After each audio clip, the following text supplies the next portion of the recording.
Gorakhpur railway station जो पिछले 70 सालों से बंद पड़ा है। कहा जाता है कि पिछले 70 सालों से हर अमावस्या की रात को ठीक 12 बजे रेलवे स्टेशन की तरफ से शादी के नगाड़ों की आवाज आती है और फिर एक कुंवारी लड़की हमेशा के लिए गायब हो जाती है। आज वो दिन फिर से लौट आया था। आज वो काली अमावस्या की रात थी। गांव वाले डरे सहमे आपस में बातें कर रहे थे। अरे मोहन, आज वो काली अमावस्या की रात फिर से आ गई है। वो भूतिया बारात आज फिर से आने वाली है हमारे गांव में। अरे हाँ सुरेश, ये मनहूस रात आज फिर से आ गई है। अब न जाने किसकी बेटी या फिर किसकी बहन इस गांव से आज हमेशा के लिए चली जाएगी। अरे काका, आप चिंता मत कीजिए। आज मैंने गांव के मंदिरों में पुजारियों को बैठा दिया है। देखता हूँ कैसे वो भूतिया बारात आज गांव में घुसती है। पूरे गांव में आज एक अलग ही सन्नाटा फैला हुआ था। चारों तरफ एक डर का माहौल था जो कि हर अमावस्या को आम तौर पर गांव में रहता है, लेकिन इसी के साथ आज गांव के मंदिरों में उस भूतिया बारात को गांव में ना घुसने के लिए पूजा हो रही थी। गांव के लोग मंदिरों में जाकर भगवान से प्रार्थना कर रहे थे। देखते ही देखते शाम हो गई थी। गांव में चारों तरफ अंधेरा होने लगा था। तकरीबन 7 बज रहे थे। तभी हम देखते हैं कि गांव की एक चाय की दुकान पर कुछ लोग बातें कर रहे हैं। अरे काका, आज फिर से ठीक रात 12 बजे वो भूतिया बारात हमारे गांव में आने वाली है। मगर मुझे ये समझा नहीं आता काका कि कब तक ये बारात हमारे गांव में ऐसे ही कुंवारी लड़कियों को ले जाएगी। क्या कोई भी इसे रोक नहीं सकता है? मंगल सिंह बड़े ही गुस्से के साथ ये बात रामू काका को बोलता है। तभी रामू काका बोलते हैं, बेटा, गांव वालों ने कोशिशें तो बहुत की थी उस भूतिया बारात को रोकने की, लेकिन ऐसा कहकर रामू काका एकदम से रुक गए। तभी मंगल ने पूछा, लेकिन क्या हुआ था जब उस भूतिया बारात को रोकने के लिए गांव वाले गए थे, बताइए। रामू काका एक लंबी सांस लेके बोले, उस रात जब गांव के 10 से 15 लोग उस भूतिया बारात को रोकने गए थे, जिसमें मेरे पिता भी थे, लेकिन उस रात के बाद मैंने मेरे पिता और उन गांव के लोगों को आज तक कभी नहीं देखा। गांव के लोग इस हादसे से काफी डर गए थे, जिस वजह से उस दिन के बाद गांव वाले ने उस भूतिया बारात के सामने जाने की कभी भी हिम्मत नहीं की, क्योंकि गांव वालों को ये समझ आ गया था कि अगर वो भूतिया बारात के सामने गए तो वो जिंदा कभी नहीं लौटेंगे। ये बात सुन मंगल और प्रताप सहम गए थे।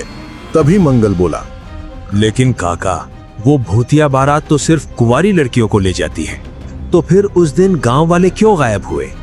क्योंकि बेटा, गांव वालों ने उनके सामने जाने की हिम्मत की थी, और जो भी अमावस्या की रात घर के बाहर रहता है और अगर उन बारातियों की नजर तुम पर पड़ गई तो वो तुम्हें भी साथ ले जाते हैं। इसीलिए वो गांव वालों को भी साथ ले गए।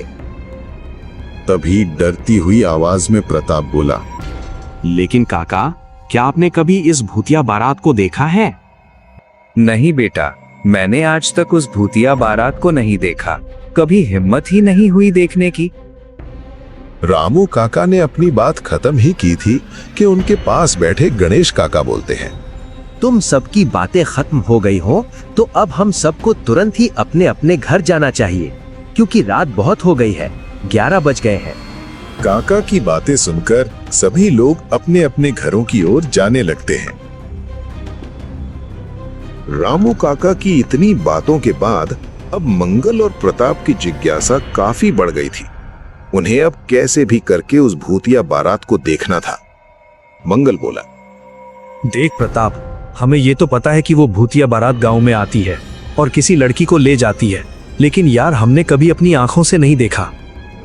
हाँ यार, ये बात तो सही बोली तूने, लेकिन अब कर भी क्या सकते हैं। चल ठीक है, अब मैं भी जाता हूँ अपने घर।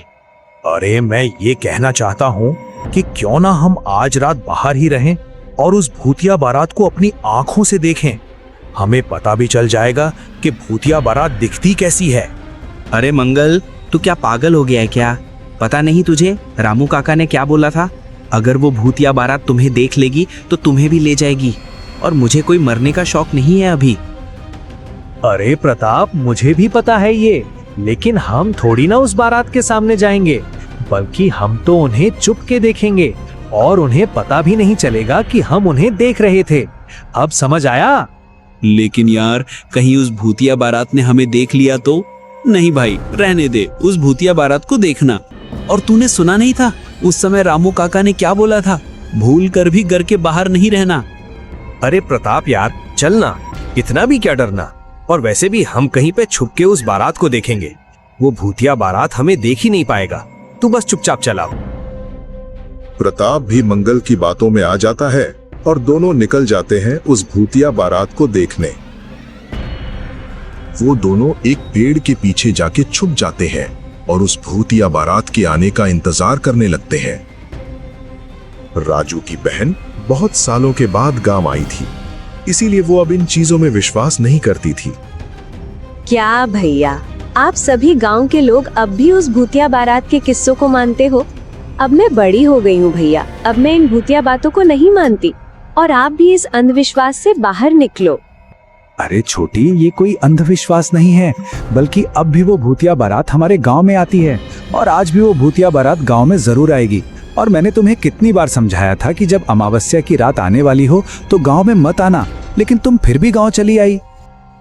अरे भैया, क्यों इतने डर रहे हो? कुछ भी नहीं होगा आज रात, आप सब आराम से सो जाइए। अरे प्रिया, तुम पढ़ी लिखी हो ये हमें पता है, लेकिन ये तुम्हारा शहर नहीं है, ये गांव है और यहाँ अब भी अमावस्या को वो भूतिया बारात जरूर आती है। राजू की पत्नी लता ये बात प्रिया को समझा ही रही थी। तभी हम देखते हैं कि रात के 12 बस अब बजने ही वाले थे। गांव के लोग अपनी बेटियों को लेकर अपने घरों के दरवाजे बंद करके बैठे थे। अरे राधा, 12 बज गए हैं, वो भूतिया बारात किसी भी वक्त गांव में आती ही होगी। हे भगवान, हमारी बेटी की रक्षा करना। तभी हम देखते हैं गांव में चारों तरफ एक अलग सी शांति फैल गई थी। रात अब बहुत डरावनी हो गई थी। कुत्तों ने अब भौंकना बंद कर दिया था। चारों तरफ एक काला धुआं फैल गया था। हवा मानो पूरी तरह रुक सी गई थी। तभी ट्रेन स्टेशन की ओर से शादी के नगाड़ों की आवाज आने लगती है। तुमने सुना राधा?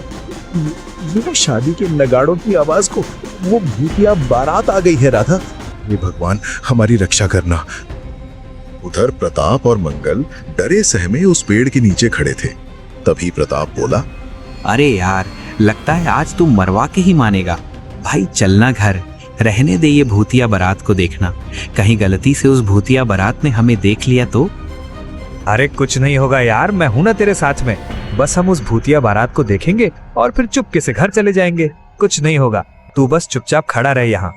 वो दोनों बातें कर ही रहे थे कि उन्हें शादी के ढोल नगाड़ों की आवाज आने लगी। पहले ये आवाज धीरे, फिर तेज और फिर बहुत तेज आने लगी। नगाड़ों की आवाज सुन प्रताप बोला, अरे मर गए रे मंगल, वो भूतिया बारात की आवाज सुनाई दे रही है तुझे? लगता है वो ट्रेन से निकल गई है और गांव की ओर बढ़ रही है। तभी हम देखते हैं कि सफेद धुएं से एक भूतिया बारात निकलकर गांव की तरफ बढ़ने लगती है।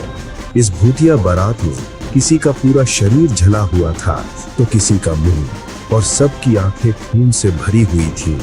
कोई नाच रहा था तो कोई नगाड़े बजा रहा था, और ऐसे ही ये बारात धीरे धीरे गांव की ओर लगातार बढ़ते जा रही थी।